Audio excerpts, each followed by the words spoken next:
पिछले दिनों एमपीपीएससी 2024 का पेपर टेलीग्राम ऐप पर लीक कर अभ्यर्थियों से रुपए ऐंठने वाले आरोपी को क्राइम ब्रांच ने राजस्थान के झालावाड़ से गिरफ्तार करने में सफलता हासिल की है। आरोपी को गिरफ्तार करने गई पुलिस उस वक्त हैरान हो गई जब आरोपी 10वीं कक्षा का नाबालिग छात्र निकला। एडिशनल डीसीपी राजेश डंडोतिया ने बताया कि 22 जून को एमपीपीएससी की ओर से संयोगितागंज थाने में शिकायत की गई थी कि सोशल मीडिया हैंडल टेलीग्राम पर एमपीपीएससी 2024 का पेपर बेचे जाने के नाम पर किसी व्यक्ति द्वारा लोगों से रुपए लिए जा रहे हैं। शिकायत को गंभीरता से लेते हुए पुलिस ने एफआईआर दर्ज कर मामले की जांच शुरू की। जब पेपर हो गया और लीक पेपर से उसका मिलान किया गया तो लीक पेपर असली पेपर से बिल्कुल अलग निकला।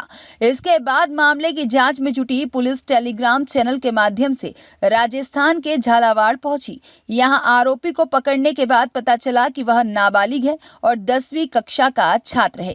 पूछताछ में उसने कबूल किया है कि वह इस तरह से पहले नीट का पेपर भी बेच चुका है। उसके बाद सीबीआई और ईडी ने उससे पूछताछ कर उसका मोबाइल जब्त कर लिया और उसी मोबाइल से उसने एमपीपीएससी का पेपर भी बेचा था। पुलिस आरोपी से पूछताछ कर अग्रिम कार्यवाही कर रही है। एक संयुक्तागंज में 20 से 22 जून के बीच में एक जो एप्लीकेशन दी गई थी जिस पर एफआईआर रजिस्टर की गई थी। छात्रों के साथ फ्रॉड हुआ था। छात्रों के द्वारा ये बताया गया कि एमपीपीएससी लीक पेपर 2024 के तहत टेलीग्राम पर एक साइट बनाई गई थी और जिसमें कि ये बताया गया था कि जो भी लीक पेपर से लोग जुड़ जाएं, तो चूँकि इस तरह की साइट थी टेलीग्राम पर कई लोग इसमें जुड़ते चले गए और फिर उन्होंने इसने ये भी बोला कि एक डिफरेंट आईडी अगर आपको पेपर चाहिए तो फिर इस आईडी में पैसा जमा करिए। तो स्टूडेंट्स के द्वारा पैसा जमा कर दिया गया, फिर उसमें उनको ब्लॉक कर दिया गया। तो इस पर कंप्लेंट हुई थी संयुक्तागंज में, जिसमें एफआईआर रजिस्टर किया कर इन्वेस्टिगेशन लिया गया था।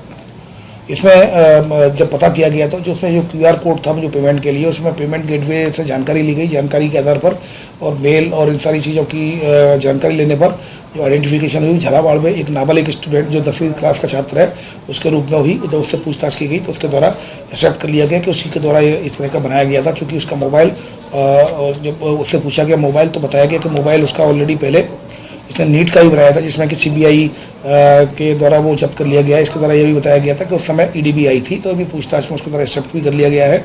नोटिसेबल अपराध है तो इसमें उसके पूछताछ की जाकर उसमें अग्रिम कार्रवाई की जा रही है। ब्यूरो रिपोर्ट, सत्याग्रह न्यूज, मध्य प्रदेश।